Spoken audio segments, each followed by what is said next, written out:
Hey, what's up, everybody? It's Jared Allison, another episode of Whiskey with an Agent. This is episode number 4. Today, we are going to be talking about contracts. So, where'd it go?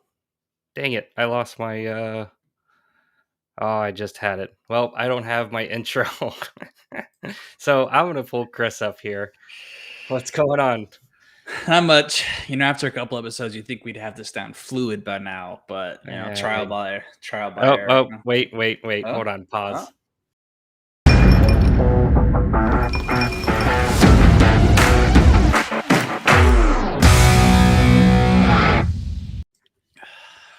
Yes, I found it. It was hidden.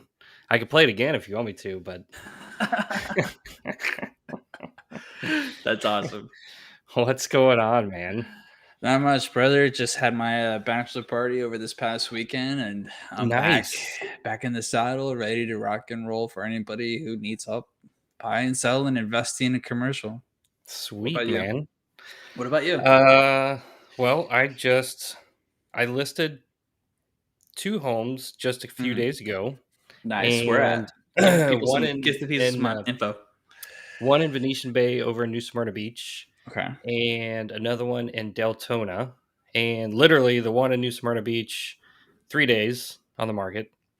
Hmm. It was listed at well, we're still pending, so I'm not going to talk about pricing or anything. But it took 3 days Mhm. to um, to get it under contract. Deltona House went on the market, had a contract that same day. So I mean, it's on fire. And then I've got Yeah. another small property it's a 1 bedroom. It's over in Port Orange off of Dunlawton. Actually, I have if you're ever in the area and you're driving down Dunlawton, there's I have a giant sign. It's like a 4 foot by 6 foot sign. My Mhm. mug is on there. It's about 3 feet tall. So you'll see me on Dunlawton Avenue saying there's a house for sale. And Yeah. but it's that one's listed at 250, and we're actually negotiating a contract right now. That one was a little bit harder sale, but Hmm. it was So we're that one took 7 days instead of 4.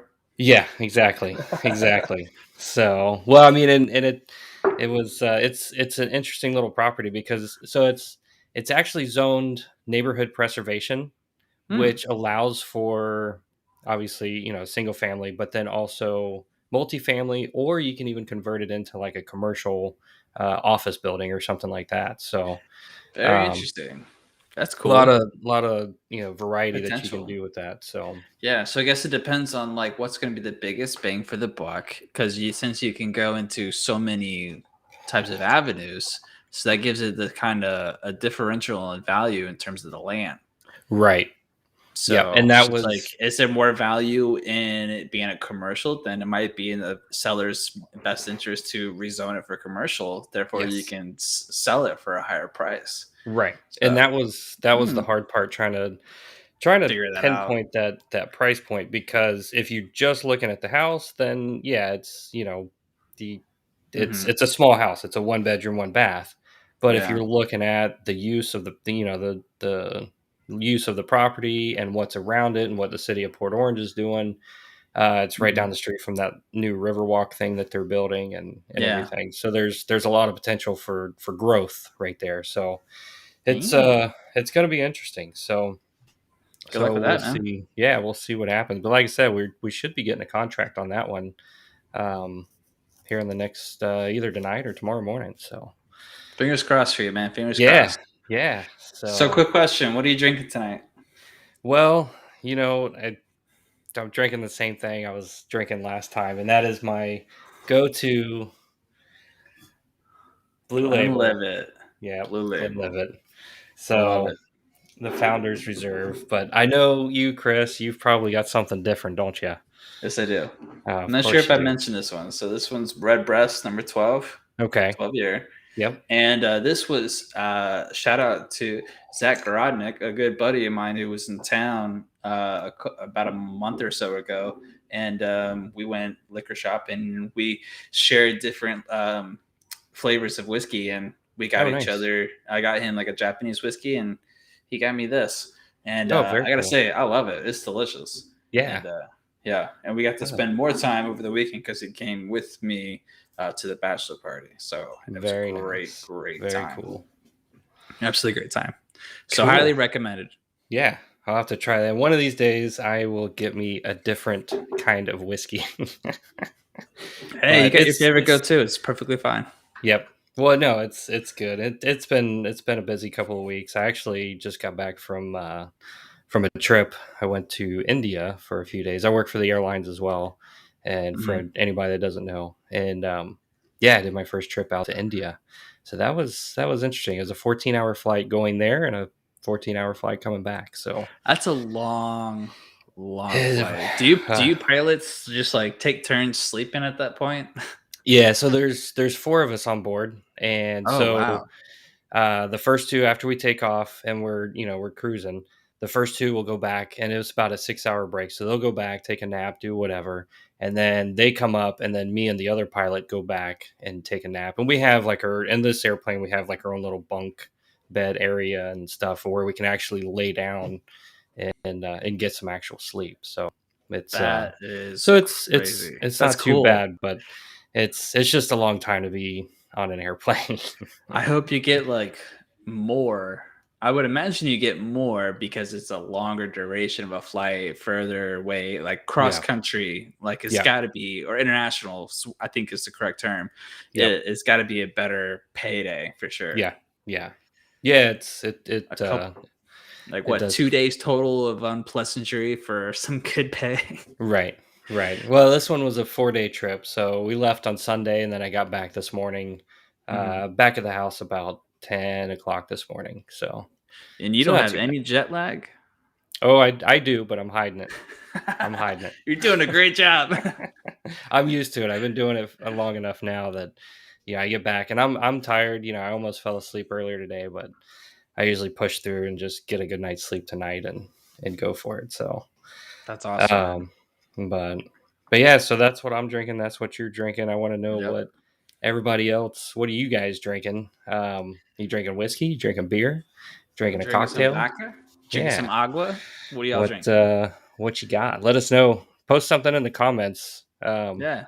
I just want to see. So we're using a new platform, and I wanted to see if the comments they should be feeding through on my I end. Chris, I don't know if you can see them on your end or not. hold on. I kind of But lost it. Let's see here. Nothing yet. oh, I got The Jillian. question is just now. She just. So then one of the cool things is so Jillian just posted. I can put it up on the screen. How cool is that? Whoa. Yeah, right. That is awesome. That's pretty What's that? cool. So dog yelling at postman or a I cop? think it's a pilot. So I came home. Gotcha. Yeah, dogs and pilots. That's That funny. is so cool. What So a cool system. yeah, it is. It is pretty cool. And Okay. once I get it figured out, then it'll be even better. Awesome. um, All right. So get so into the subject. yes, Read it so off. today, so in the last episode, we talked about getting your house ready to get listed, going on the Mm-hmm. market, all that Mm-hmm. stuff. That was episode 3. So if you want to see that, I'll actually put a link to it in the comments. That way you can go back and rinse because we may reference it, so go back and watch it and know what we're talking about. But we talked about getting your house listed. So kind of the next step is, you're listed, you're on the market, and you're going to start getting offers, just like the couple of houses that I just listed. We started getting offers, and we've got to go through those contracts and Mm-hmm. start deciphering the good from the bad, and the little gotchas. And that's what we're going to talk about today is the contracts. We're not going to get too detailed. I'm not a lawyer. I don't think, Chris, you went to law school Definitely. at Nope. all. So neither one of us are lawyers. So Yep. if you actually need legal advice, go talk to a lawyer. If you Yep. want to sit here and watch us talk about contracts and drink whiskey, hang out. And Yep. then go talk to a lawyer and tell them what we said. This is probably going to be one of the most boring podcasts we did because no one wants to hear about contracts. It's all about getting into the weeds. We're trying not to get into the weeds of things. Just really kind of give a basic understanding of it. That's Yep. the today's subject or Yep. the goal rather. So if Yep. we get too far into the weeds, because I like to go into nuances of things and scenarios. So, Jared, when you see me start going too deep, you reel me back, all right? So one of the nice things with this system is I can just completely cut you out of the video and Oh, your sound and everything. that's great. I And thought to myself for a minute before I realized it. Got it. so I'll just let you keep going, and I'll just turn you off, and I'll keep talking. And when it looks like you're done, I'll turn it back on. That's awesome. Let's see. Uh, Derek is drinking Jameson on the Jameson glass. with the glass. All right. Derek, do you drink ice with your Jameson, or are you just drinking it straight or neat, as they would say? Um, I got $5 on neat. yeah, that's what I'm thinking. All right, so contract. So, like Chris said, we're not going to go too deep into it. We just want to hit a lot of the highlights, things Mhm. that when you get a contract, when your agent, your realtor sends you a contract, that you can look through it and at least know some of the things that. Um, dang it, he said he drinks it neat. Whatever. Yes, my man. All right then. So yeah, let's Yep. well, first, before I so I'm going to do a screen share, and we're going to pull up a contract here and kind of go through it. But Well, before um we get into that, we got to say yeah, there's two types of contracts right now. correct. So there is the FAR bar contract. And let's just like to give everyone kind of a small little backstory. The FAR bar is the Florida Bar and the Florida Realtors, the Board of Yes. Realtors. All right. Yeah. So they came together and they created a very concise, easy to read, legible for the everyday person or consumer who reads these contracts. So they came together and they created the two types of contracts. The first one is the FAR bar, and the other one is the FAR bar as is, which is the most commonly used contract today. Yes. So we're going to go ahead and give you a brief understanding of both of them. So Jared, which one are we going to cover first? Well, when it's so what you said, there's an as is contract, and Mm-hmm, then the other one is kind of a non as is that's kind of how I think of it. It's there's some repairs that are involved with the mm-hmm, FAR bar contract. The one that I typically use is like you said, the as is contract. mm-hmm, The FAR bar. So just to go over, the main difference is the FAR bar contract. It requires the seller to actually do some repairs after the inspection is completed. So let's say a buyer comes to your house, they give you a contract, and they come and do the inspection. They find a few things that are wrong with the house. The seller is actually responsible to fix certain mm-hmm, items up to a certain amount that you've negotiated into the contract. mm-hmm, And I've not used one of these contracts because I use the as is pretty much almost 100% of the time. Have mm-hmm. you actually used the far bar at all? Almost. I almost had I had an opportunity to use one because that was what the seller had requested. Is an actual FAR bar contract where repairs, the amount is going to be kind of baked into the contract, whereas the as is right to right to inspection and the right to cancel. Correct. That's a significant difference. With Yeah. the FAR bar, you're essentially locked in unless financing dictates otherwise. Correct. Whereas the contract is that you have what's called an inspection period to where you can back out with your Yeah. deposit. Yeah. So there's one that's really loose, and then there's Yes. one where you're stuck, you're locked Yes. in. And Yeah. that's where we're going to pretty much significant difference. So we're going to go into it further to really kind of hammer the point home that the true difference is just one has a right to cancel and the other one does not. Correct. So you want me to throw let me do the screen share, and let's see which wait. There it Wait for is. it. There it is. Is that is that good? Can you see it on? Let me know if you can see in the let me know in the comments if you guys can see that okay. We also have another listener that just joined with us is Marcia. What's going on, Marcia? And Jillian. Don't forget Jillian. Oh yeah, well no, I mentioned her. She's the one that posted the dog and Oh, I'm the sorry. Sorry, the Jillian. My dog bad. something and Pilot, and we got um Marcia said, "Hey Jared, Allison, you are a top-notch realtor." Well, thank you. I will I do agree my to that and best. cheers to it. I do my best. All right. So we should be able to zoom in a little bit better to give to give the viewers a little bit better of a. There we go, much better. Okay.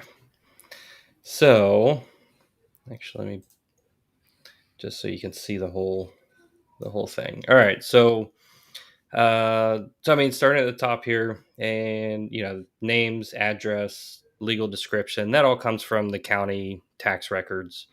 Well, your name doesn't, but the address and the legal description, the tax ID number, all that stuff. So that all comes from the county tax records. You can find it on your local county appraiser website. Um, other what you gonna? I was gonna say, Derek, we see your question. Oh, When we get to the inspection part of this contract, we'll definitely circle back with you on that. Okay. okay. He's got a great question about, I does a see home that. inspection really cover the pool and making sure it's up to standard? So we'll definitely address that here very shortly. All right. I don't want to skip around, Yeah. Let's see. So personal property. Do you typically put things in here, Chris? Yes. So Okay. can you scroll over just a little bit to the left? That way we can see more. Okay, so sections. That way people have a point of reference Oh, there we for go. like Yep. section D. So if you can get that's perfect. So section D is the terms of personal property. Now, the as is contract is already, when it comes to personal property, we're talking about mainly the appliances, refrigerator, the dishwasher, disposal, everything is kind of written out black and white right there in that paper. Anything else that you can see here on the bottom of section D, other personal property items included in the purchase. It could be a secondary fridge. A very common place for a second fridge is the garage. Yes. A freezer, a grill that's kind of fixed to the wall outside. There's a couple of number of things that could be considered personal property that could convey with that can convey with a purchase, and that's where you would put it. Now, there are some things in section E, as you can see here, the following items to be excluded upon the purchase. Now, Right. sometimes the seller had just bought like a $5,000 fridge, so therefore they're going to take that fridge with them, which is completely understandable. Right. However, and that's where they will put it right there, Yes. a right there. Now, one Yep. thing you make sure you have to negotiate when you know that is that they replace the fridge of something of a similar quality. That's Right. something that I always advocate for, Yes. unless you wanted to get your own. So anytime that's something that is typically fixed in the property, I would recommend to negotiate something of like quality. Doesn't Yep. have to be the $5,000 fridge, but if it's a stainless steel, you want to make sure you get a stainless steel. Correct. That's something that I always advocate for. But yeah, I mean, excluded upon purchase price personal property could be almost anything that is already baked into the contract, and that's super important. Super Yes. important. I have a horror story. I don't want to get too much into the weeds with it, but Oh, okay. because this a contract going through contracts is pretty long process, so I don't want Yeah. to get too off in Well, tangents. if when we get to the end, if you want to talk about your horror story, then we All can right, do that. cool. All right. So yeah, I mean it's yeah, it's pretty straightforward, but just make sure that whatever's in these boxes actually makes sense when you're looking Hmm. at it. Yep. And they're not putting some weird things that it's just yeah, Hmm. just look It's at it. also very important to know what kind of financing you have. Say for FHA, FHA and VA appliances must True. be Yeah. in the Yep. property. Yep. So what I mean by that is like the kitchen appliances must convey with the property, like, or they must be in there before closing, or else you're not going to be able to close on a loan. That's if it was a conventional loan, doesn't matter. You could have no appliances. It could just be a shell of a house, and you could still go ahead. But so it's really, you got to know what kind of financing that you have, and make sure that some of those appliances do convey. The only personal property that can and can't be there is washer and dryer. So washer and dryer is a big thing. Don't assume that it conveys with the purchase of the property, Correct. because it does Yep. not. That It is doesn't. considered a personal property. Yep. So that is something right there on for section D on Yes. personal items to be included. Right here. Yep. Yeah, so if you want that washer and dryer, make sure it is in here. If not, Yep. the sellers are they have all the right to take it with To them. take it. Yep. So, and you have no recourse at the end if it's not in the contract. Then you It's know not there. You can't it's not assume it's all cor- about writing. correct.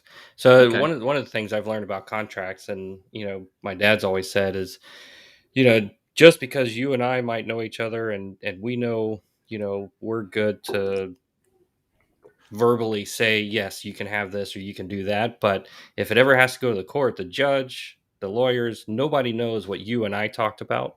So you Yeah. got to put it in writing. So if it's Yep. not in writing, it's like it never happened. So Exactly. It's that's why these are so important. hmm Yep. It's and if the realtor doesn't do their job correctly, that realtor could end up paying for a new piece of appliance. Correct. And that has happened in the past. I've Yes, heard it has. stories where they've bought new That's part. refrigerators, washer and dryers, and Yep. That's part yes. of my horror story. Oh boy. Good thing it didn't come out of my pocket. That's So good. purchase price. Purchase price. So pretty straightforward. Purchase price here on this line. These are just some dummy numbers I just threw in there. Hmm So you have the purchase price, and then you have the initial deposit to be held in escrow. So this is typically you want to see at least 1%. Um, I wouldn't, I typically, if somebody does less than 1%, I go back to them. I say we got to see at least 1%, hmm or a minimum of 1,500 bucks. I really don't like to go less than 1,500 bucks. 2% is key. You can actually do an initial deposit of 1%, and then you have an option down here. I'm kind of skipping around a little bit, but we're talking about escrows. So you have a where's it at? It's right Right there. here. Yeah. Section So B. and I put 50,000. I meant to Yeah. put 5,000. Addition. There we go. It's right. Yeah. Additional deposit. So yeah, the second deposit, and typically that's done after the inspection period is complete. So that would Hmm be an additional deposit after the inspection period, and it's just to kind of help seal the deal, to show Yeah. the seller that you're serious hmm um, about buying the house. Yep. So It is a strategy to do a second deposit, and the yes, larger the deposit, the more you're essentially willing to show at risk, and you're conveying more seriousness to any seller, because it's easy to throw up $1,500 for just 1%. And correct. if it's a multiple offer situation, I can guarantee you majority of people are doing that 1%. But Yes. if you come out of the gate swinging, I'm Hmm. willing to put, and you have the money, if you have the money and you're willing to put, say, 10,000 plus upfront, Yes. and for Yeah. this case it's $500,000. So if you are willing to put like an excess of amount of money into an escrow deposit, Yeah. you are telling the seller, this is how serious I am. Because Yes. essentially with an as is contract, what we're talking about here is that you're conveying absolute seriousness, and now you're Yes. willing to risk 10 plus $1,000. Now, again, Correct. not everyone has this, and you have to play within your scope. But say if Right. you have only 5,000 or 10,000 in this case, and you want to try to play a little manipulation and actually say, Mhm. "Hey, I'm going to go ahead and deposit 5,000 now, and then at the end of the inspection period, I'll go ahead and deposit another 5,000." Showing, conveying more seriousness. I've done this Correct. strategy many times, and I've actually gotten many offers accepted this way. Yeah. Yeah, it's a good way to win contracts because Yes, it yeah, is. you start putting a lot of deposit down. It really says a lot, how serious the buyer is. So Hmm as a seller, that's a great thing to look at. As a buyer, it's a great thing to look at. So Yes. it's Yeah. good on both sides. Yep. Um, let's see, most of the deposit. So the first deposit's going to be done typically within 3 days. hmm You can do a deposit that accompanies the offer. So as you hand the seller the offer, you're also handing them some sort of check, cashier's check, or Or a picture. whatever, Take or a a picture picture of of a the check. check. Just something that shows that the 5,000 bucks, as soon as they accept it, it's going into escrow. Yep. Um, we have the title company information. That's who your closing agent's gonna be. hmm Um, and then we have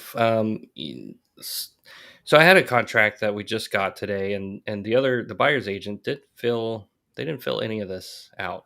They put in the amount, they put in the deposit, and then they put in the amount to bring to closing, but And they didn't fill that's just any. laziness. Yeah, and Because I because you're telling everyone, the lender and the title company, that it's wrong, right. or you're not filling in that it's super important, especially if you're financing.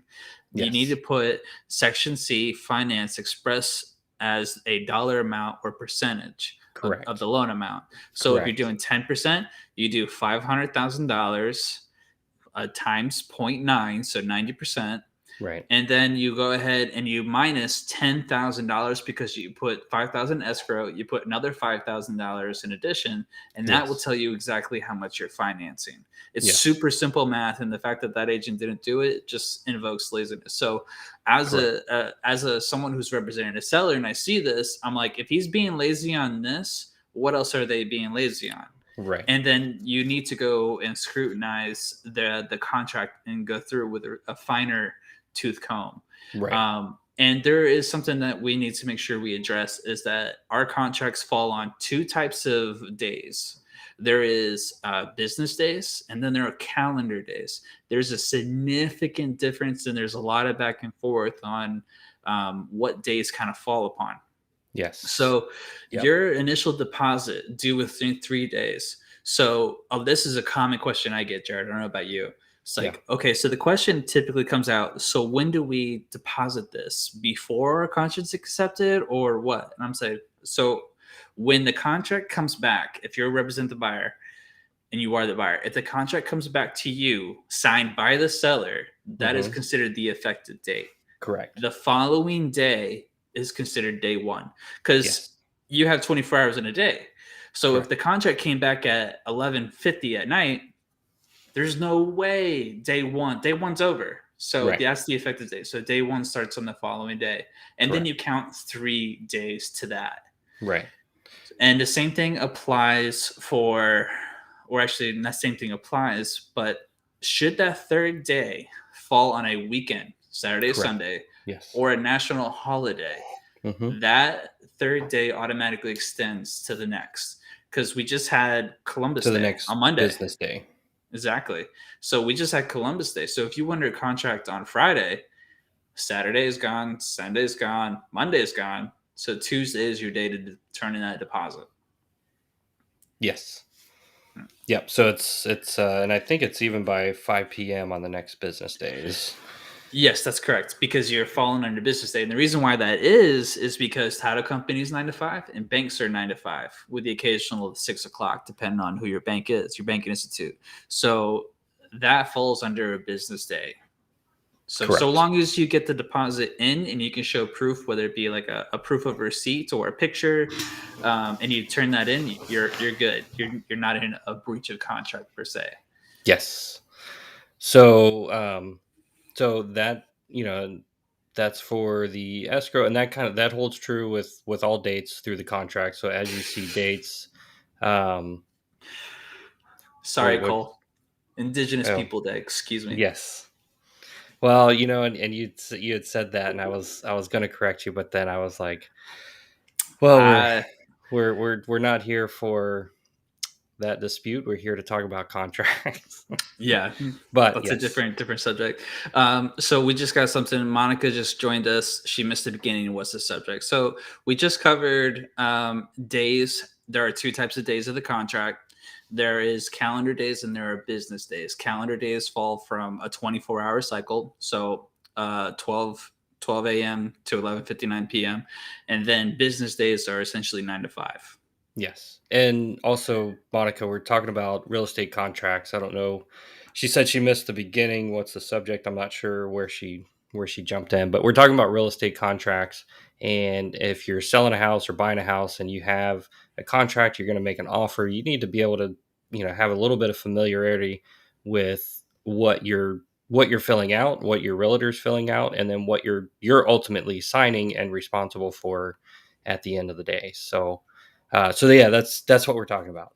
So, um, so we've kind of covered the financing purchase or the purchase price section Mhm. with escrow and how to fill these out, what to look for.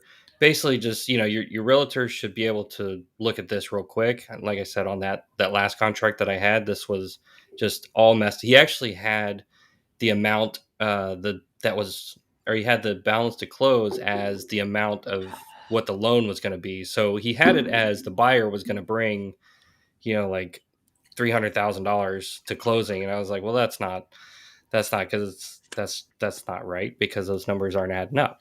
Right. And so it's something that it was an oversight on his part, and but we got it corrected, and so it's just one of those things you got to make sure that Mm-hmm. it's all And set and good. And you're right, Monica. It can be overwhelming as a consumer or a seller or a Yeah, buyer, but that's what you hire us for as agents, is to make sure that we look over these details for you when we're representing you yeah, as a buyer, yeah, and making sure that your offer is clean and presentable, and not missing any details when being presented, because the seller is being represented by a realtor as well, and they're correct. looking through these contracts and making sure, is like, is this person excuse me, is this person lazy, or are they Right. actually Yeah, presenting a clean, well thought out, easy to understand offer? And exactly. that goes a very long way. I cannot tell you how many times I get offers that are just half filled out, and it's just like, Yes. what are you presenting here? Yeah. And you, yeah, so It's it's, crazy, yeah. yeah, yeah. It's wild. So let's go ahead. Should we do time of acceptance?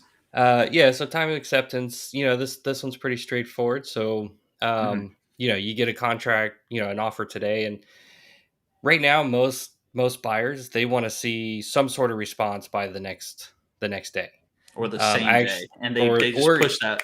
yeah, or even the same day. As a seller, don't let a buyer push you into making a decision on the whim, because you're going to end up missing something. Or I think, in my opinion, everybody needs at least one night to sleep on it, to because I mean, sometimes I have my best ideas and my best aha moments when I wake up in the morning, and I'm like, wait a second, here's a good idea. I like Mhm. what's in the contract, but let me change this one thing.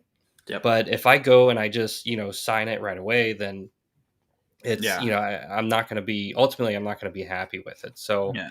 And um the way this market is too, it's also about understanding your market. When correct. right now there are 3.8 offers per sold home on average, then you're better off waiting a couple days to see what else comes in. Correct. Most homes come on the market on a Thursday or Friday, let the weekend play out, and then you Yep. review all offers. So I Yes. guarantee in this market, depending on where you are, you're going to get an offer within the first 24 hours. Yep. And should that offer, say, oh, you have to respond in 12 hours, or the next morning, be like, no, like, No. I guarantee you'll still be here on Monday wanting to buy Yes. this house. So Yes. Well, that's trying to create that sense of urgency. it is. Saying It that you is. mean these buyers are going to walk away is not Yes. realistic in this market at And all. it's ultimately, I mean, it's honestly, it's a strategy. It's not even, It's not a hey, well we thought out one. yeah, As but it nonetheless, it is a strategy to try to create that sense of urgency, like you said. Mhm. So yeah, it's just, but Yeah, it right now in this kind of market, it doesn't work in a buyer's buyer's market or market. normal, Yes, 100%, yes, 100%. of course it would work. But when somebody comes to me and says they need to know today, I said, Mhm. well, I'll get back to you after I get, through the other 5 offers that I already have that don't need to know anything until tomorrow. Yep. So if you're still around, then, we'll talk. But Mhm. it's so offer acceptance. If you're a seller, don't, don't get into a frenzy saying, "Oh, we're going to lose the buyer, we're going to lose the buyer."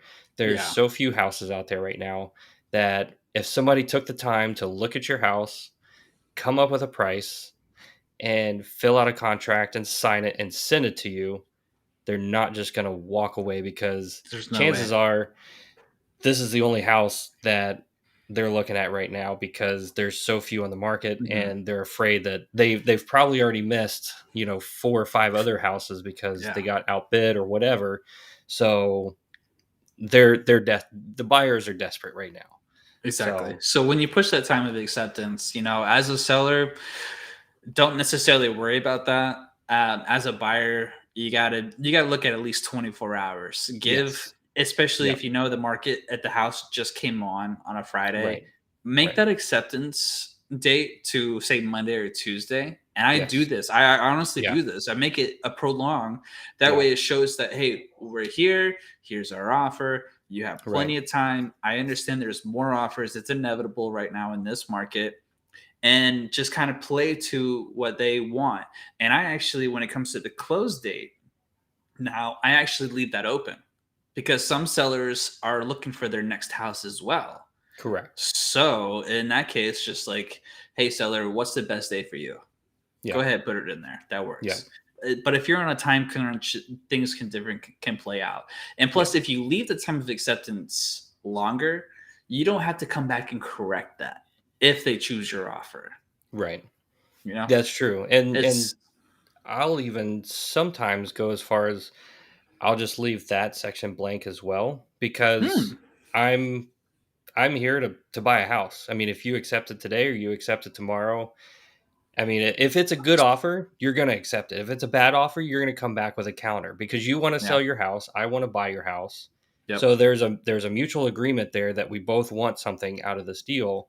yep, So there's no sense if it's a good enough offer, I shouldn't have to pressure you into just signing something. So sometimes I'll leave that blank, and then if for some reason the buyers change, they change your mind, we just send a cancellation, and then we're done. We move on to the next one.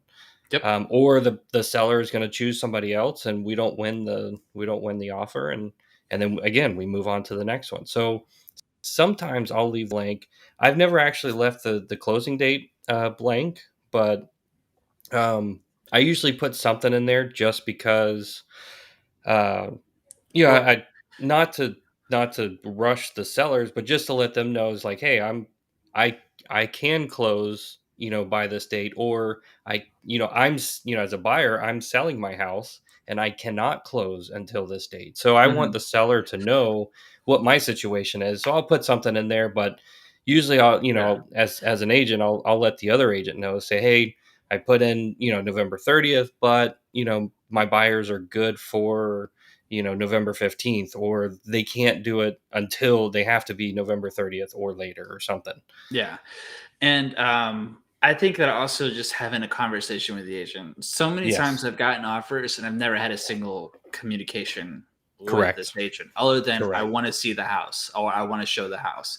Right. So it's also that kind of building that relationship and that connectivity, Yeah. that connection, excuse me. That way you can kind of see, say, hey, Joe listing. What is the seller essentially looking for a time frame? Do they already have a house lined up, or Right. are they looking for a house? What kind of situation are they in? And they'll tell you flat out like what is going on with their seller situation, and essentially, without going too much into detail, because they have a fiduciary relationship to the seller of what it is What their was that word scenario again? is. What was that word again? Fiduciary Fiduciary. relationship. Yeah. Fiduciary. Did I butcher it? No, I was just most people. Fiduciary, It's I first time I heard that word, I was like, what does that mean? But right? yeah, Um, it's a weird word. okay, so moving on. But before we go too further, the Yeah. very last sentence, where it says bottom of page 1 of 12, you see where it says, can you zoom in anyway on the revision 619? Let's see, where are you talking about Right here? there, Oh, right right there. here. The mouse is over it. Yep, Yeah. right there. There are still agents who use outdated contracts. So as a buyer's agent and as a seller's agent, it's super important that you are using the correct contract because contracts change over time. And the last revision is right there. Revision Yes. June of 2019, off of the 2017 Florida Realtors. That's so an actual change is actually coming right now. The Florida Realtors just released a brand new statement of what is going to be changing. Hasn't taken place yet, hasn't taken effect yet, but it's coming. So, as a listing agent, one of the first things I'm looking at is bottom of page 1. Yep. Which revision, which contract are they using? And I've called out many agents, experienced agents, and it's like, this is a contract I've been using for years. I'm like, yeah, but it's out of date. Yeah. Yep. Yep. So, um, Um, so moving on, extension. So this is that's important. Number five. Number five is very important. Automatic extensions of the contract. yes. Jared, do you want to take it or should I? No, go for it. Okay. So there are two reasons why a contract can automatically extend. So it says here in section A, if paragraph 8B is checked, so if you want to, it's paragraph 8B is essentially the financing section, which we'll get to. Is checked, closing funds from the buyer's lenders are not available on the closing date due to the Consumer Financial Protection Bureau, which is the CFPB, closing disclosure delivery requirements. Then closing date shall extend for a period necessary to satisfy the CFPB requirements. And it shall exceed 10 days. So right there, if the lender does not have, this actually happened to me. I was representing a seller, and the seller wanted to call a breach of contract, but the funds were not available by the lender. It's not simply not just meaning like the funds are not really available, but the closing disclosure process was not filled out and wasn't able to be issued within a certain period of time. So therefore, the contract automatically kind of extended, and that's really important. And so the second reason why a contract can automatically extend, because this also happened to me during a hurricane, is in a section B saying force majeure, which is in short meaning is an act of God, a flood, a hurricane, even a terrorist, the new contract will actually have foreign and domestic terrorism acts. Yep. Ever since the January 6th incident. So that is coming. So force majeure, essentially an act of God or something beyond the control that forces a delay in the closing. Yep. So section 6. All right. So this one is more so if you're going to be renting or leasing back the property, or if there's going to be, if you have tenants. This I don't really run into very often. I mean, so it's not something as a seller or a buyer that you really have to be too concerned about. If you're renting, if you have like a second home or investment home that you're renting out, then this is something that you're going to have to pay attention to. Yeah, if you're looking, if you don't have the means to purchase a rental cash, and Jared, I'm sorry to cut you off. If you don't have the means to buy a property cash for a rental investment, but you can have enough for a down payment for financing. The down payment is about 20% now for rentals or more, and if you intend on actually leasing the property, that is the box you want to check, section B. And then what they'll want to see is called a post-closing occupancy. And it's about 12-page document, just like another contract about a lease agreement. So that is what you would normally do. But typically, number 6 falls right in category with number 7, which is assignability. Correct. So I actually have a contract now where, so let's talk about it real quick. So assignability, and this is from the buyer side. So you have 3 options. Either the buyer may assign it to somebody else and not be responsible. The buyer may assign it and still be liable, or the buyer may not assign it to anybody. What that means is they get their name on the contract. They execute the contract. You know, you have an agreement.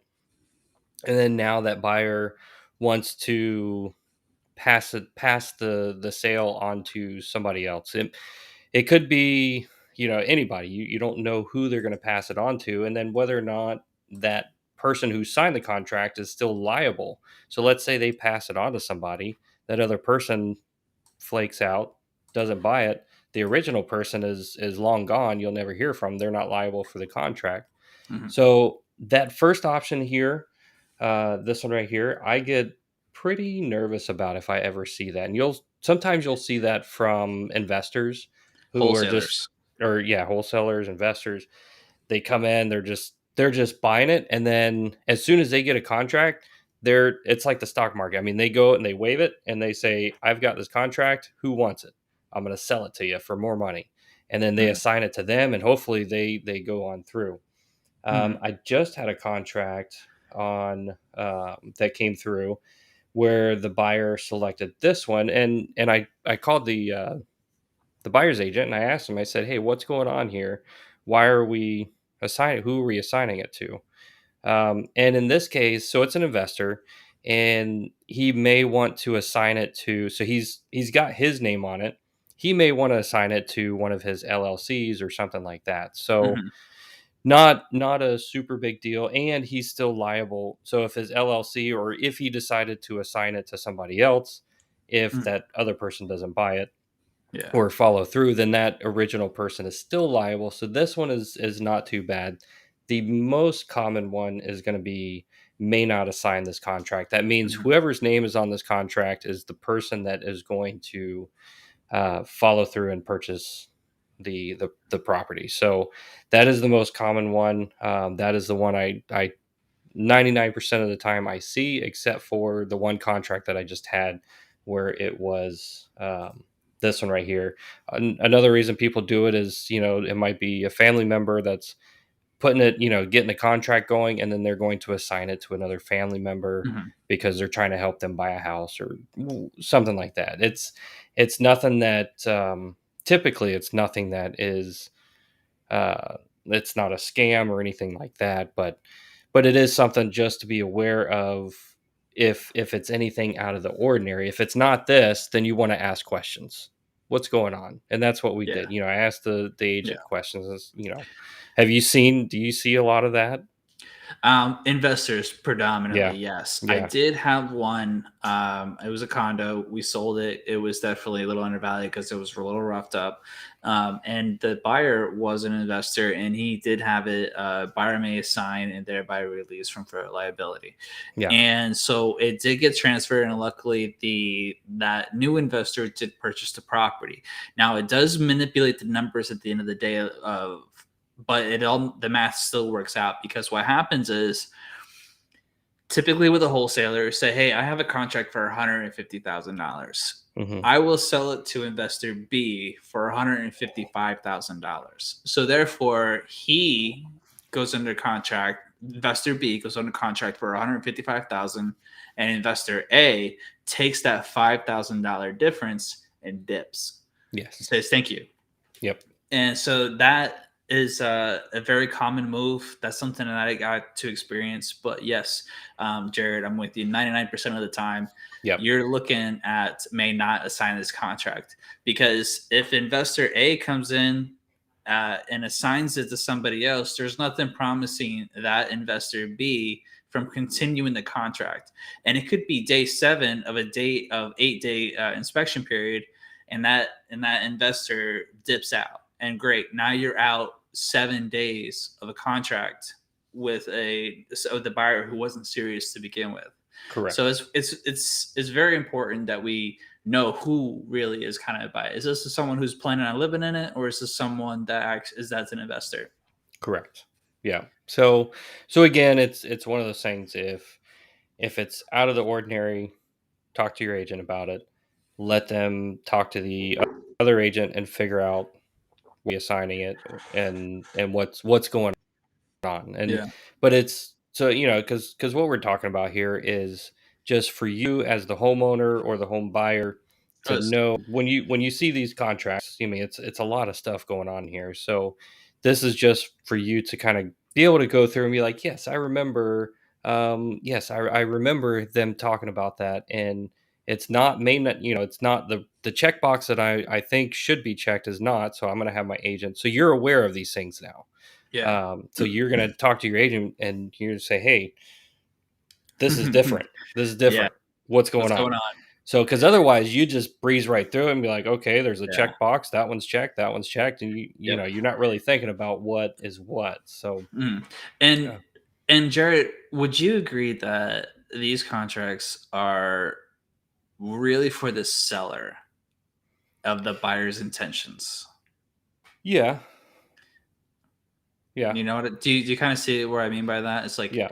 it's for the seller to understand what the intentions of your buyer is. So Correct. these Yeah. contracts, yes, they're for both people, but for predominantly, it's you selling your asset to somebody, and you want to make sure that Right. with anything that you're selling to, the person that you're selling to has clear intentions, and that Right. you understand those clear intentions. Right. So that's what these contracts and why it's so Yeah. important, and why over the course of all of real estate, um, contracts over the years, the documents just kind of keep getting thicker because of situations Yes. that occur. Yep. So this contract is 12 pages. The new contract, I believe, is 15 pages, Yep. just because of new situations that occurred. Yep. So we're only on page 2 of 12, and we're about an hour into it. So Yeah. we're going to be speeding this up a little bit. So if you have Well, anybody has any detailed questions, feel free to put them in chat. We'll address them. yeah. Okay. Yeah, throw them in Uh, the chat. We'll answer them. But yep. so most of the stuff. So there's, I mean, you can look through this contract. There's a lot of verbiage that's Yeah. going on here.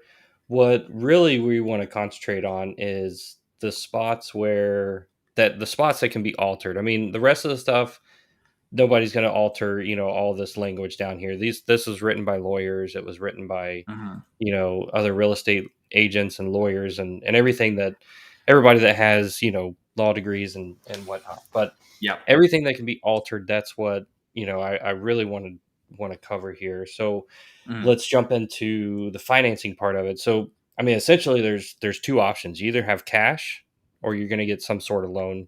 There Yep. are, some other oddball kind of things. There's still loans. You can do owner financing, stuff like that. But essentially, the brass tacks is somebody's either paying cash or they're getting a loan through a bank or from somewhere. Yeah. Um, if they're doing cash, it's going to be option A, and that's pretty. It's as simple as that. There's really no complex gotchas there. It's either cash or it's No, not. it's exactly. So the other one is you're going to have a loan, and then the buyer is going to select what type of loan that they're going to have. It's either going to be conventional, FHA, VA, or some other type of loan that they've Hmm. come up with, or whatever the bank maybe Hmm. thought up a new name or something. I don't know. Yeah. So you got USDA or owner Yeah, finance or hard yeah, money, whatever the case may be. That way, the title company has a greater understanding of like what's going on. Title company or lawyer. correct. Um, so the next series of blanks, you can see there's a lot of them there. Yep, So you have a loan within, if left blank, 30 days. And that is essentially called your loan approval period. And that's very important to understand that you have a loan approval period because yes, it's although you have like a close date, you still have to obtain the loan itself correct. Yes, within that close date. And if the seller wants a closer loan date, then you need to talk to your lender as a buyer and be like, hey, can we obtain a loan approval in 20 days? And if they say no, then you better not put 20 days on there. So it's really important because that's a safe period right there. That's another way. So if you're past your inspection period and you're within your loan approval period, and the yep, loan officer comes back and says, hey, unfortunately, you can't qualify for this loan. yes, Well, they're going to issue what's called a loan denial letter, and then yes, you will turn that into the seller, and yep, you will get your deposit back and back out. If you yes, are so, say if you have a 35-day close, and you only have a 30-day loan period, if the seller comes back on day 31 and requests the loan approval, like an actual statement saying that you have loan approval and you hmm, don't, he can claim breach on you and yes, take your deposit. And there's yep, nothing you can do about it. yep. So it's And very important. there's nothing wrong with getting up to day 20, day 25, and that happens. It can Mhm. happen. Your lender calls you back and says, hey, talking to my underwriter, and he needs some more information. We're not going to be able to do it in 30 days. We're not going to hit the deadline. So what you do as a buyer is you create you write an extension. You ask the seller for an extension. You tell them, you be honest. You tell them, You hey, I've got to absolutely be honest. provide more information to my underwriter. We're almost there, and they just need a little bit more information. We're going to be able to close it in 35 days instead of 30. You Mhm. ask for the extension, and then I mean, Yeah. I don't know, unless there's something shady going on, but I've never had somebody come back, and I mean most of the time you're closing within the allotted time anyways, but if you have to extend, I haven't had any Well, issues I where a I have to seller extend a is, lot. yeah. So most of the sellers are going to come back and Yeah. say, okay, that's. I mean, Well, they're so far invested into it, and you're almost there. Chances of mhm. them backing out at that point.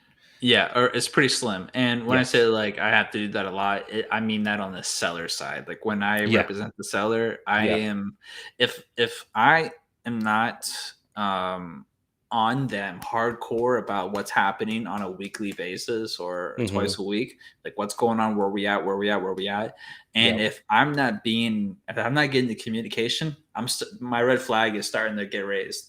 Like, Yep. something's happening, and you Yep. got to start preparing your seller for a possible Yes. extension of Yeah. it. Or a cancellation, because I've had Or that. cancellation.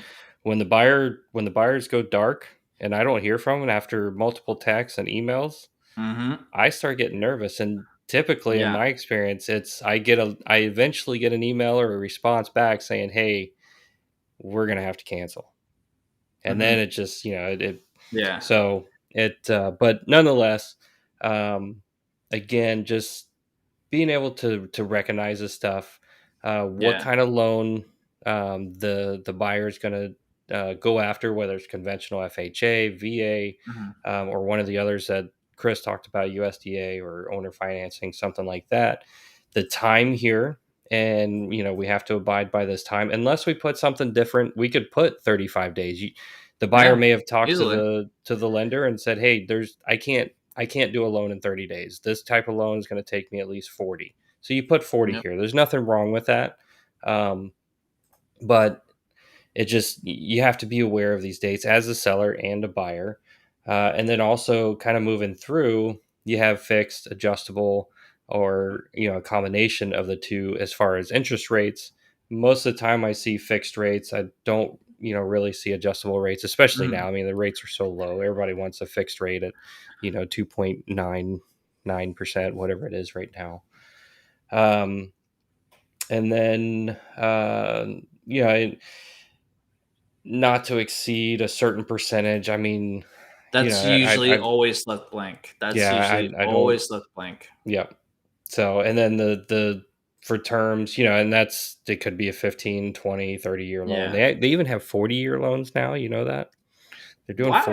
they're doing 40-year loans. I've seen. That doesn't sound right, but hey, I what don't it is. recommend it, but I don't recommend that either. unless you're going to do a 40-year loan, but pay it like it's a 15-year or something. But that's a whole nother Yeah. topic. Yeah.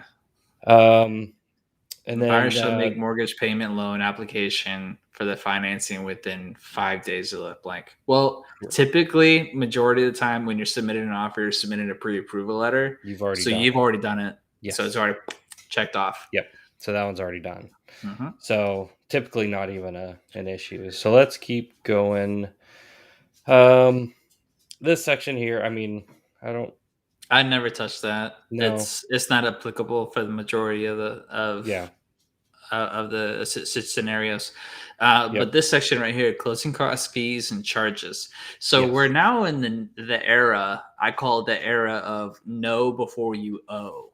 So we are now in the era of over disclosures and make sure that the consumers understand what costs, what Yep. are the fees, and everything is disclosed.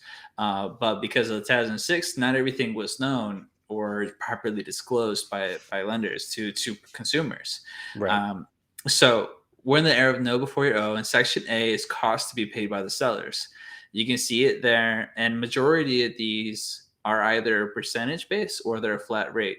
So Right. doc stamps on the deed, that's a percentage. It's Right. 0.007% of the contract price. Owner's Mm-hmm. policy, the title search, the municipal lien search. Mm-hmm. Other than the owner's policy, the title, municipal lien search are always a flat rate.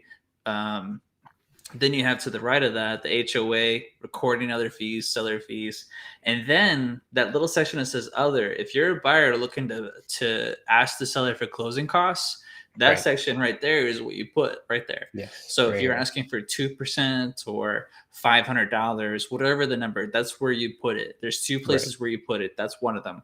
And so Yes. section B is costs to be paid by the buyer. And you can Yes. see there's significantly more closing costs than there is to the seller. Yep. So the Yep. biggest expense, other than the paying off the mortgage itself for a seller, is the commissions. And Yeah. that's pretty much the biggest expense for a buyer. You pretty much paying almost all the same money that a or if not and more than you would as a seller. And that's the reason why commissions go to sellers, which is an entirely Yep. different subject, but just to Yes. kind of give you like an understanding. But because buyers can't finance commissions, and then sellers have the greatest gain and the lowest Correct. closing costs in comparison to a buyer. Right. So Yep. in today's market, I'm doing this with a lot of my buyers, Jared. I don't know about you, but I'm also getting some offers, not a lot of offers, where buyers are playing the seller's closing costs. And you can see there where it Yeah. says other Yep. buyers, that's where you would put it. Yep. Buyer pays Yep. 0.007 or doc stamps on the deed and the Right. amount that's Yep. there. Yep.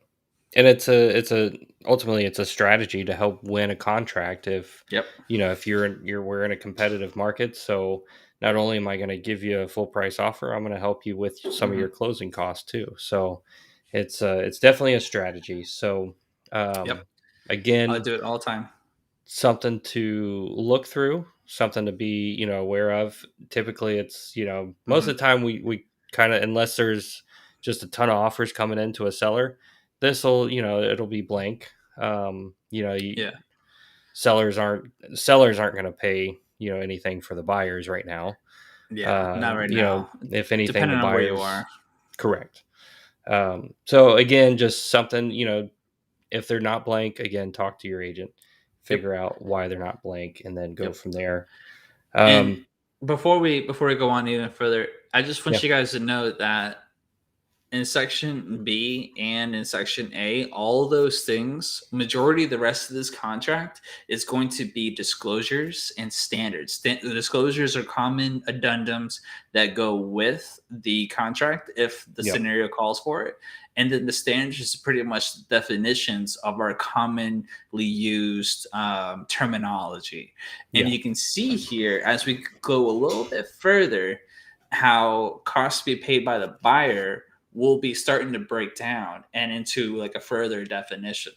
right, So this next box right here, if you scroll down to section C, is seller shall designate a little further yes, down. You see it? yep, Yeah, seller shall designate closing agent and pay for owner's policy and charges. Well, if you yep, scroll back up to the seller section, what does it say right there? Owner's policy and charges yep, as a second thing. So you can start seeing here as we further get down how it's going to be further broken down because we're in, again, the era of know before you owe. correct. So go And ahead, Jared, take it from there.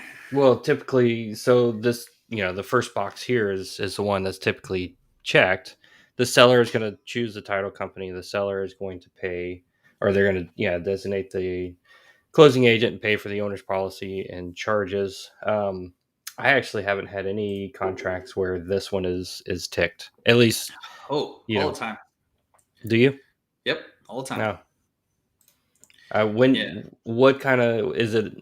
Is it a strategy somebody's using? Stonebridge or Stone Key. Okay. That major investment company, they Yeah. also have Okay. So their yeah. own title company and everything.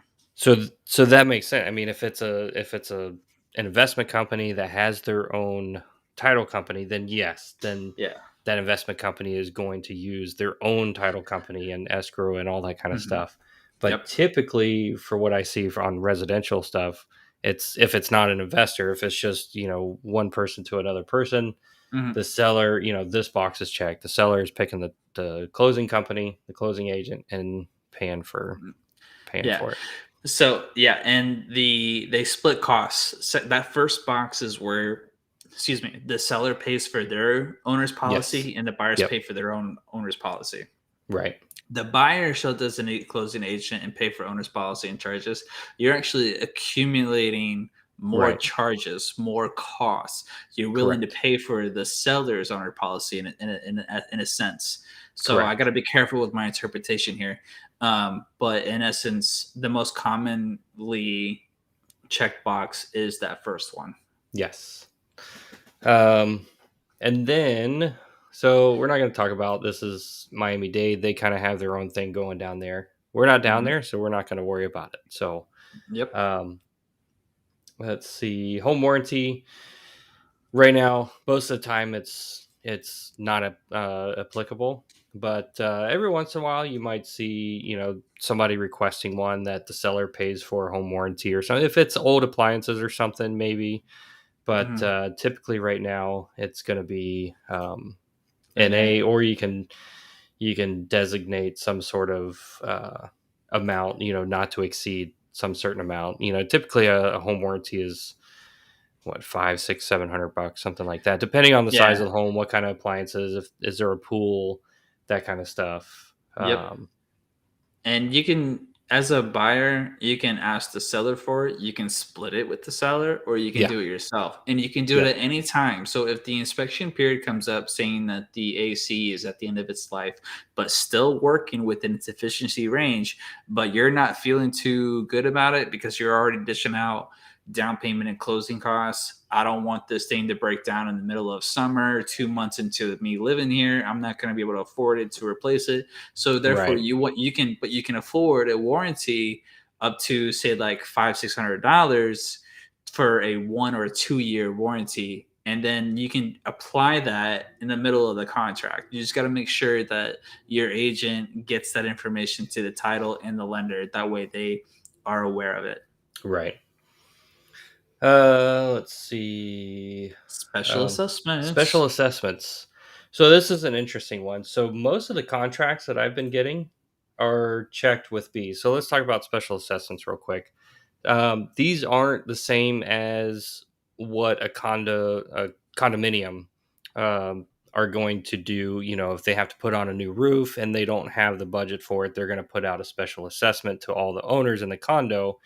This special assessment comes from some sort of government body, the county, the city, something like that. Let's say they're going to repave the road or something around your house, and then sometimes what they'll do is the county will come in.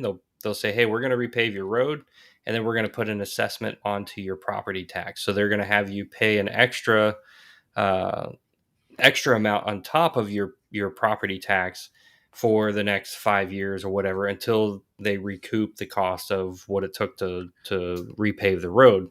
Hmm. So what this is if option A is checked, the seller pays for any assessments all the way up until closing, and then the buyer takes it over from there. If option B is checked, the seller is responsible for the full amount. So if the assessment is for the next 5 years, let's say it's a $10,000 assessment spread out over 5 years. Well, guess what? If option B is checked, you, the seller, have to pay that full $10,000 in addition to everything else that you're paying Hmm. at closing. All Yep. that has to be reconciled before you actually close on the property. Yeah. And I've been getting this one quite a bit. The default, if neither one of them are checked, then option A shall be deemed selected. There's a reason for that, because the most fair option is the seller Hmm. pays it before it's closed, the buyer pays it after it's Hmm. closed. It's one I of the reasons why I love the as is contract, because it truly is fair.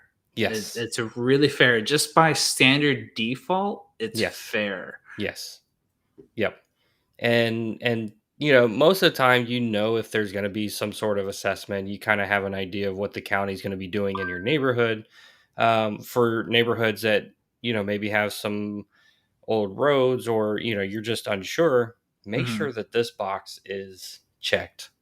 Yep. Anytime you're going through this contract, if you look for things like this, that the default option is a particular thing, and that default option is not ticked, is not checked, make sure, look at it as a red flag, talk to your agent about it, and figure out why it's not checked, and then go from there.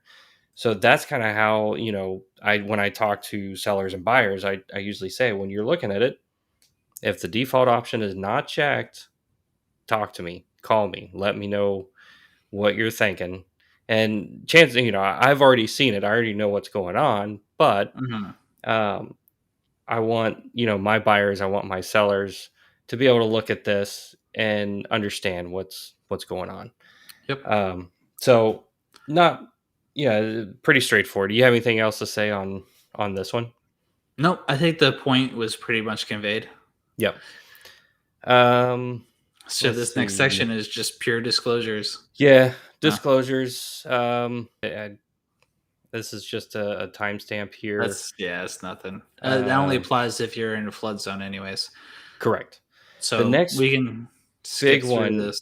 is Here's going to the be here's the next big one. So this is the property inspection. Yep. So again, the default is 15. Right now, typically I'm seeing about a 7-day, sometimes even a 5-day inspection Yeah. period. It's So five to what seven. what an inspection period is, that's the time that you sign the contract, it's accepted. I now have 5 days. I now have 7 days to hire an inspector to get out to that house to do whatever other due diligence that I'm going to do before this time period runs out, because this is the only time period that you are going to have in order to back out of the contract without any consequence. So you Mhm. can back out for any reason that you need. You don't have to give a reason to the seller. You just let your agent know that it's not going to work. Yep. It's not going to work, and I'm going to back out. Yep. It literally says a buyer's sole discretion. So Correct. you could wake up being like, my gut feeling or my spirit says not Right. to buy this house. Right. So you can actually do that, and Right here. you literally get your deposit back, and the seller agrees to that. It doesn't mean the seller is not going to fight you on it, but it does mean that you will get your deposit back. This right here, this section 12, is the meat and potatoes of the as is contract. Yep. It's literally this is it. Yep. So Yep. but in the event that any inspection that you do results into some damage of the property, you are obligated by this contract to remediate it, fix it, or give the seller a check to fix it, and it must be enough to fix it completely back to its original state. Um, to further kind of implement this, the inspection period falls into a calendar day. So this is Yes. Jared. I don't know about you, but I've gotten into a lot of arguments with listing agents Hmm. about about this. This falls under a calendar day because an inspector can go out on a holiday. An inspector can be there on a Saturday or Sunday. Correct.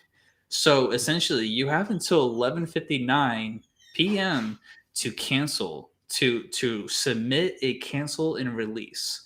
Hmm. And but I'm gonna tell you, do not contact your agent at 11:50 p.m. to cancel this contract because it's not gonna fly. Right. They're most likely gonna be asleep because I will be, and and what I think if you are gonna cancel after the inspection, you it you have to take in consideration that somebody's still going to purchase this property, and if this property has enough issues with it that you feel like it's going to be a recurrent issue, and that I always try to advocate to give your inspection reports to the seller so they can properly disclose it to the next buyer, so that next Right. buyer is not shelling out $500 to $700 for inspections, and they're aware and they can make their determination long before they can go under contract. Right. Yep. So that's one thing I always do when I'm a listing agent and someone backs out because of the inspection. I ask them like, "We'll give you the money back, but please give us the reports Yep. so we can inform the next buyer." Right. Yeah. It's Yeah. playing nice in a sandbox. It's playing nice in a Correct. sandbox, and it's super Correct. important. It is. It is. The biggest takeaway from this section is if you need to back out, you got to do it Yeah. within that time frame. You want to know how Um, important this section is? The entire thing is bolded and yes. italicized. Yeah. It's the Look only. at The rest look of at this the contract rest. is not, Yes, it's normal text. This one is bold. and So italicized. and italicized. So yes, it's important. So if you're gonna back out, you have to do it within that day or within this time period.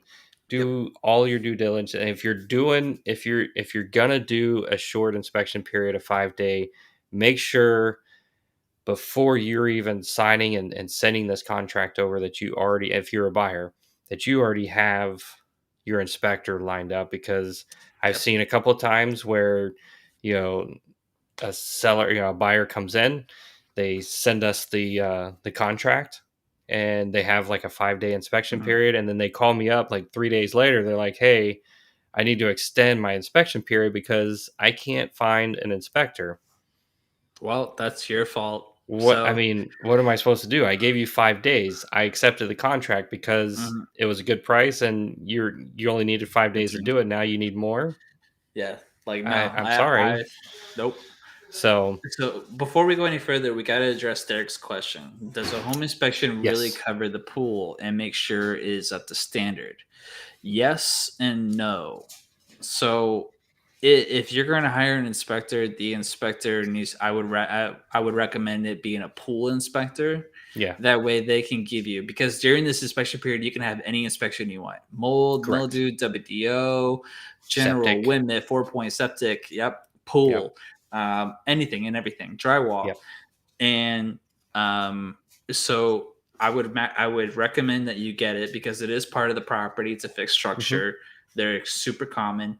mhm. And if it tells you that the pool is not running in condition, or it's the lining is being chipped away and needs to be replaced, Right, that's up to you, as a consumer, as the buyer, to figure out what you want to do with that. If you saw the property as you put in the offer, before you put in the offer, and the water was blue, everything was in good condition and running, and by the time the inspection come it's green, well, that actually falls under the section 11, the right, property maintenance. right. So you can actually go back to the seller and be like, hey, this needs to be, and it even says it right there, go ahead and Yep, unclick it and pull. So it has to maintain in that same condition. But if you saw the pool already green, halfway filled, it's not hasn't run or been turned on, right. that's essentially how you're purchasing it. And it's up Correct. to you as the consumer to get a pool inspection to ensure that it is, either in working condition, Right. or the best that whatever a pool inspector does for the property. Essentially, So whatever condition the property is at the time of the contract is how it should be at the time of closing when you buy the house. yeah, That's how it should there's be, minus, yes. all all the seller stuff needs to be out, and Mhm. everything like that, and they have to clean Yeah. it and make sure it's presentable. Right. And there's a couple other things that, when it comes to working condition versus something that is essentially defective, Right. and there's a lot of nuances into that, Right. that we can get really deep into scenario weeds. We just don't have time for it. And Jerry, to be Yeah. honest with you, we're gonna have to do a part two for the far bar contract, because another hour and a half for the far bar is just gonna be Yeah. a little lengthy. Yeah, and the reason I want to go with this one is just because it's the most common one. I mean, the far bar, Agreed. like I said, we don't see it too much right now. The as is the one that we're using, Mhm. and you can see I'm here's the inspection section. This stuff I'm just gonna scroll through because, like I said, this is all stuff that we Mhm. can't change. We're not gonna change. If you ever see a contract where an agent has crossed any of this stuff out, uh, red Oh, flag, yeah. red flag. Crimson. Um, we need to be on the horn, and what the heck is going on. But so, Yep. again, it's stuff to read, it's stuff to understand, but it's not stuff that we're gonna cover here, just because it's not something that we're gonna change. Mhm. Hey, So that's Jared, why, yeah, we go back up real quick yeah, to the default and yep, dispute resolution. We should do a video on that, just that okay, alone, and yeah, just do a bunch of scenarios. yeah, yep, I think that would be a agreed, good one. yep, What happens when the buyer defaults? What happens when the seller defaults? yep, Who's entitled to that escrow? That would yes, be a really good video for a lot of people. correct, yeah, yeah, you're right. So right now, what he's scanning through is essentially standards, and again, that's that terminology, the commonly used terminology that we use within Yeah, our yeah, industry. So this All right. section here is addendums and additional terms. So depending on your loan type or the scenario at play, you're going to need to select some of these addendums. It's not very often where you don't need an addendum or at all. Um, whatever applies. So if you're in an HOA, you would select the HOA rider or addendum. If you're FHA or VA, you would select that. Yep. Defective drywall, anything between 2002 to 2007. Yes. Anything older than 78, you would need a lead-based paint. If you Yep. are a seller that is contingent upon the sale of your house, meaning if you have to sell your house in order to Correct. buy the next house, Mm-hmm. then you would select that. Or if you're a buyer who has to sell your house in Right. order to purchase the next one, you would need that addendum. Mm-hmm. And then it just goes on from there. Any type of scenario, any type of Right. additional terms. Right. I'm waiving the appraisal. Correct. I want to contribute to the seller's closing costs. I want the seller to purchase some of my closing costs, etc., etc. Um, that's whatever in additional terms. That's where we'll go right there. And I think Jerry just had a dog fight. Yeah. They I don't know, the goats are knocking at the door or something.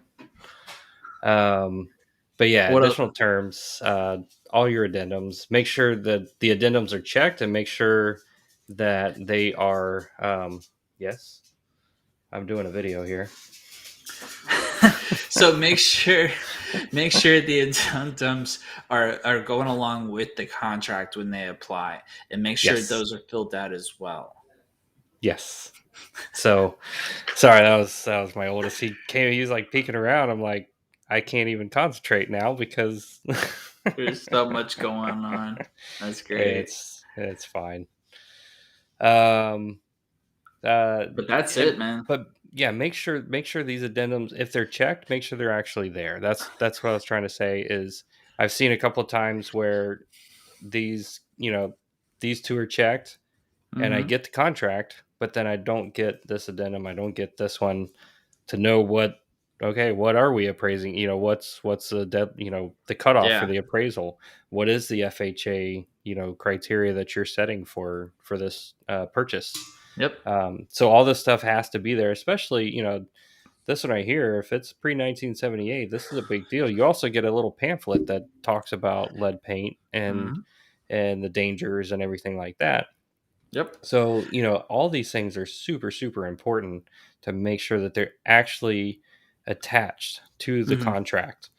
Um, And ultimately, it really conveys competence yes. as a buyer's agent, and Yep. as well as when the listing agent points these things out to the Yep. seller, be like, this offer may be lower by like $5,000, but this contract is complete. Here's all their Correct. addendums. Here's their Yes. pre-approval letter. Oh, Yep. look, here's a letter to the seller.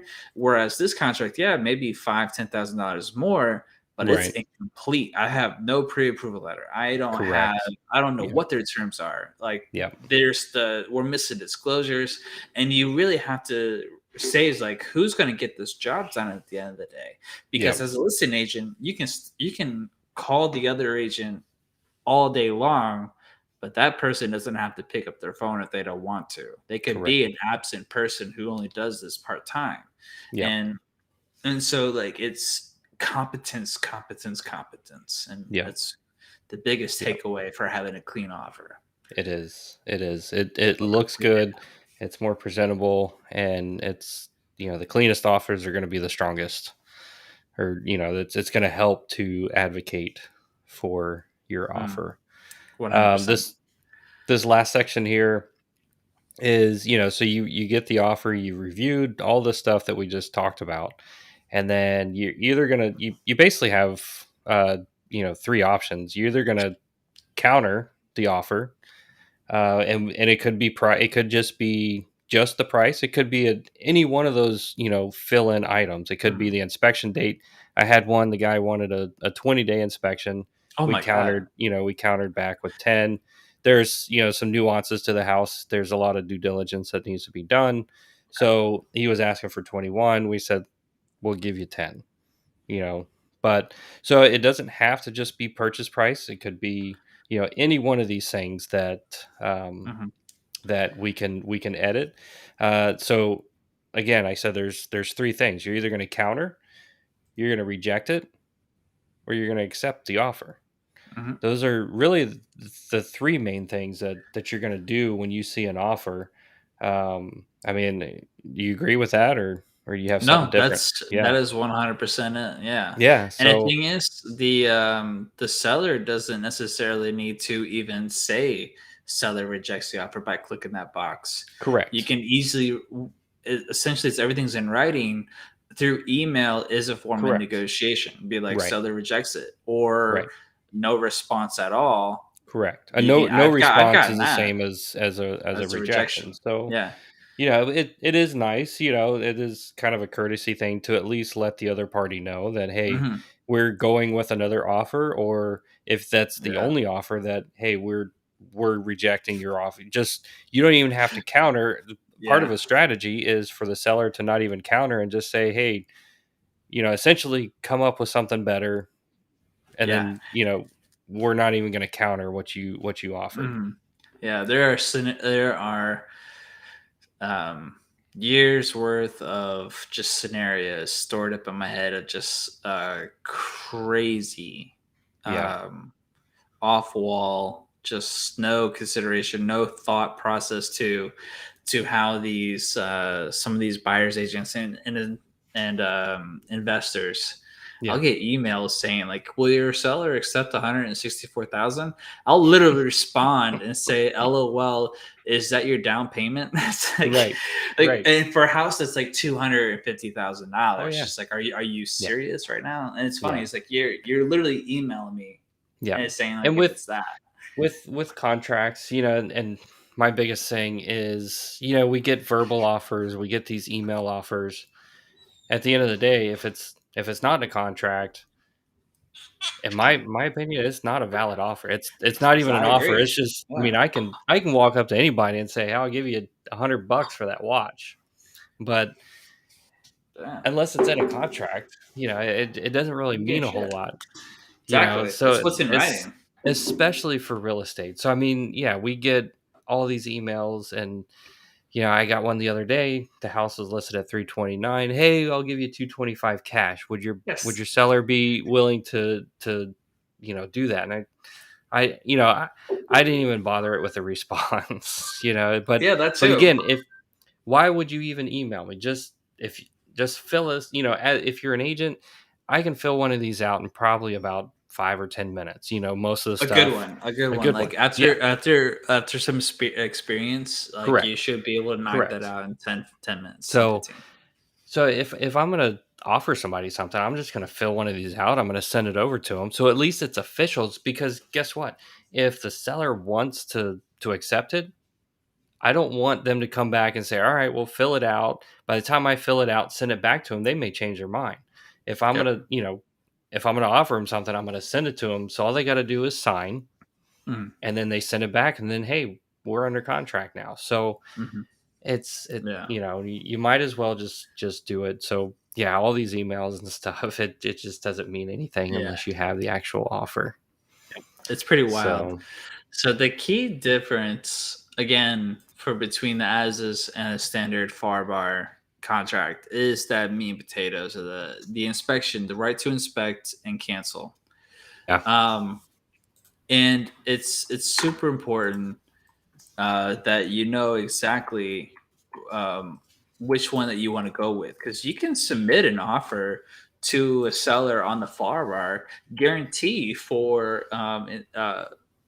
repairs. yeah, So it's really about what you want to do. But personally, not personally, but professionally, I will always kind of recommend the as is contract just because it's going to be um, so much easier for yeah, both yeah, parties. Because yeah, also one thing that we didn't discuss, Jared, is that as a seller and a buyer, the buyer still has a right to request repairs.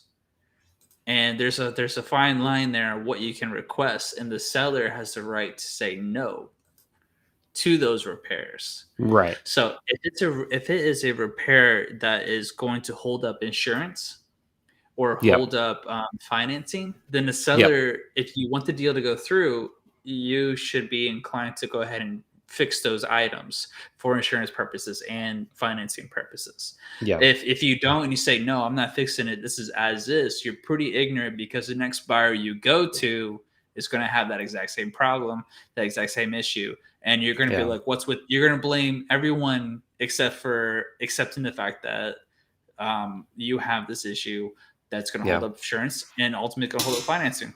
Right. Yeah. So, Yeah. Yeah. any final thoughts? No, I mean, when it comes to the contracts, just, look through Be it, smart. be smart, talk to your agent. If you're not, if you're not dealing with an agent, you're using a real estate lawyer. I mean, Mm, they're, great. perfectly fine.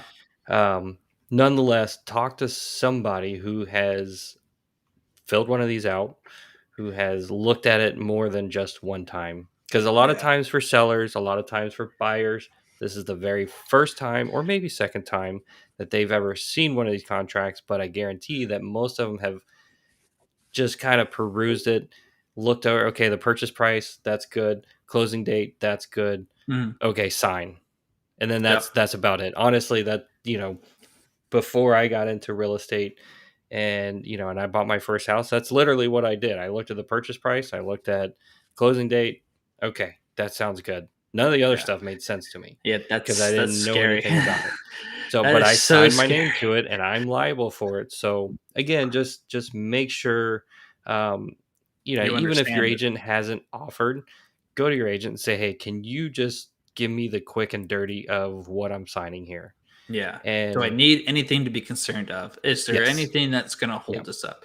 Like, yeah, what are we looking at here? And correct. just do it. Like, Yeah, I've actually gotten calls from people who are working with other agents and say, "Hey, does this sound right?" And it's just like yeah, it's mildly insulting. right, It's insulting because you come to me after you're already working with another agent and you're asking me for advice. So it's right, just like, wow, so you knew in your gut you should have gone with me, but you went with someone else because of someone else's feelings. correct, So it's kind of wild, but enough pettiness. But right. ask your agent, Yes, ask your yep, agent, and if you still feel that they're incompetent yep, or not giving you the response or answers that you're looking for, yep, then absolutely reach out to me or reach out to Jared or reach out to any one of your other friends for advice, because at the end of the day, it's just like this is an overwhelming purchase. yeah, So, yeah, and as a seller, again, same thing applies to you. Like this is an overwhelming thing to sell. You don't want to get yeah, screwed out of any money, yeah, and so just reach out to somebody. yeah. I mean, this is when it comes down to it, your house is probably the most expensive thing that you own. It's the most expensive thing that I own. Same. Um, I don't have you know super fancy cars and that are worth more. Some people buy cars that are worth more than their house, which good for them. But my I home don't is the understand most. that. I don't, but um, my home is the most expensive thing that I own. So when I'm gonna sell it or when I'm gonna buy a new one, I want to make sure that You understand I everything. understand everything that I'm getting into because it is a legal document. This is something that you can be taken to court and sued if you breach Hmm. contract, and not just Yep. sued for your escrow, not just sued for a little bit here and there. I'm talking about, tens of thousands of dollars, depending on what kind of house that, you were trying to buy or you're trying to sell and somehow you breached a contract. You're talking lawsuits that are, you know, 30, 40, 50, up to $100,000 depending Oh, on the easy. circumstance. Yep. When you start throwing in Easy. lawyer cost and court fees and Hmm. all the damages, and this, if you're a buyer, that seller has already moved out and vacated and emptied out the home and then you decided not to buy it, now they have to go on back on the market and they have to I mean, there's endless amounts of things that they're going to hit you for, and you really want to be sure about what you're signing when it comes to these Yes. contracts. And you have to be literally, as a buyer, willing to purchase that property. And Correct. then as a seller, you have to be literally willing to sell that property. Yep. Because if you're a seller and you decide to change your mind at the last minute, Yep. that buyer can sue you to Yeah. sell that house. And Correct. majority of the time, if you're breach of contract as a seller, that buyer is definitely getting your house. And not Hmm. only that, you're paying for your lawyer and you're paying for the buyer's lawyer. And then you're Yes. paying court costs. Yep. And I'm telling you, it's not going to end well. And You're by that better off time, selling that house unless yeah. you have concrete proof that the buyer's in breach of contract or you are no longer obligated by the contract. Yep. Promise you, it's not going to end well as a Yep. seller. Yep. So, 100%. well, I mean, we've kind of, as we always do, we always, beat it up with a dead, beat it with a dead horse. What's the saying? Beat it Beat a with a dead dead, horse. beat a dead horse. Yeah. That's, I don't know. That sounds kind of vulgar. Well, I we don't just know, wanted to lay down the hammer. but We just you want to know, make sure people understood and conveyed the yeah, message clearly. yeah. Hopefully, you have a better understanding of what a contract is, what the real estate contracts are. Again, there's different contracts. The as is, the FAR bar, which is the non as is contract. There's differences as far as the non as is requires the seller to pay for certain repairs, whereas the as is, it just what it says. It's As as is. The is what we house is just went as over. is, Yep. and addendums and everything like that. If you're still unsure about something, I mean, and you're watching this, leave us a comment in the comment section, whether you're watching on YouTube or Facebook. It should be down below somewhere, um, and and we'll We'll get get to we'll it. get back to you. Yeah. We're Chris and I are pretty active on social media, so or find our numbers and send us a text. Literally, I mean, It's you, public information. You can yeah, find it under my Facebook page yep. You can send us a and text Instagram. anytime.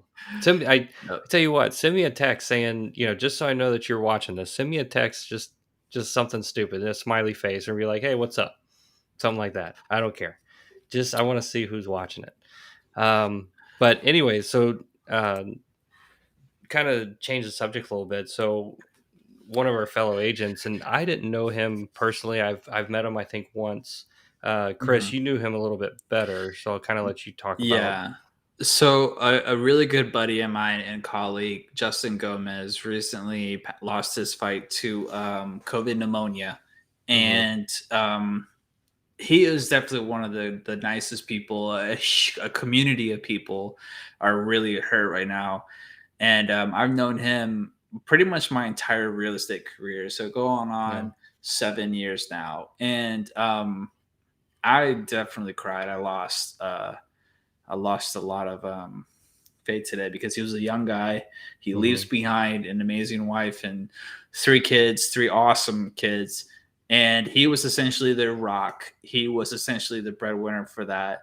And Jared, if you could throw up the GoFundMe page.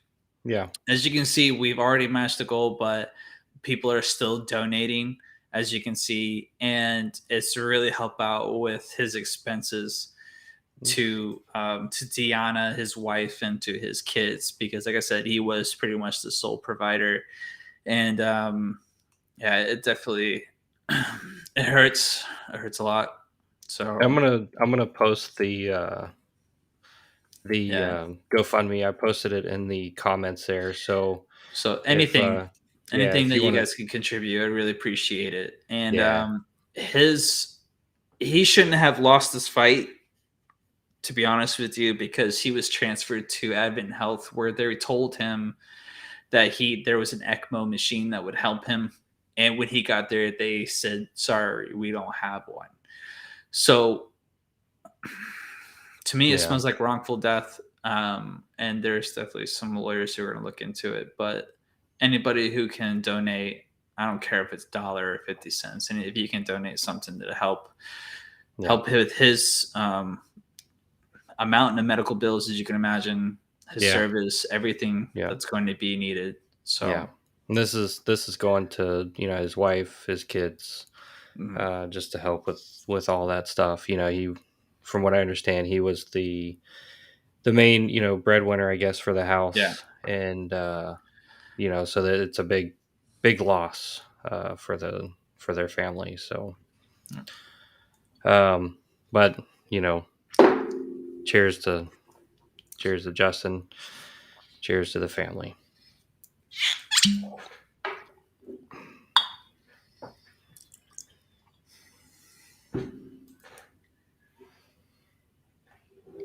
All right, Chris. All right, brother. Well, I It's been a lot appreciate of fun. everybody that stuck it out with us. And if Oh, you thank you. haven't checked out the last couple of episodes, do that on our Facebook page. Mhm. You should be able to find a posting there. I'm going to post a link in the comments to the previous one where we talked about getting your home listed. And if you're on YouTube, check out my other videos. I do a market report every single month, somewhere around the 25th, 26th, and talking about different counties in the state of Florida. And if you have a particular county that I don't cover in my market report, let me know in the comments, and then I will. I've had a couple comments already where I've included uh, Marion County and Duval County, and then Hmm. there's a couple other comments that I've had that in my next uh, market report, I've got a couple more counties coming up. So Awesome. it's going to eventually turn into a multi-video kind of thing, because otherwise it's going to take me 20 minutes to get through a market report. But nonetheless, I love when you guys comment and let me know what county that you're in, so then that way I know where to focus my market reports, because that's who I want to help out. So Yep. again, check out my Facebook page. Chris, what's yours? The Neun Group. The So Neun Group. it's pretty simple to find out. You can either Yep. Google my name. You Yep. can. I think that's the easiest thing. Google my name, Chris Noon. Yep. Since you're 21 on the Clark, I come up really easily. Yep. So same thing with Facebook, Instagram. There's not a lot of people that name Chris Noon on it, so it should be Yep. able to pick me up really quick. Or Yep. the Neun Group, and So, Noon is spelled Neun. Jared, if you yep. could throw that into the text so people can like understand what the spelling of my last name. That always seems to be a little bit of a hiccup for people. There we Thanks, go. man. Appreciate it. The Neun Group. And then, so the Neun Group, or JDA Florida Homes, we're both Century 21 out Alton Clark agents. You almost And got it. yes, yes, yes. But really But appreciate everyone for coming yeah, in tonight. appreciate it. I Thank you. love all the questions that we had tonight. And if you have more questions, make sure you let us know in the comments. All right, guys. Thanks for watching. We'll see you Like, next time. like Bye. and subscribe.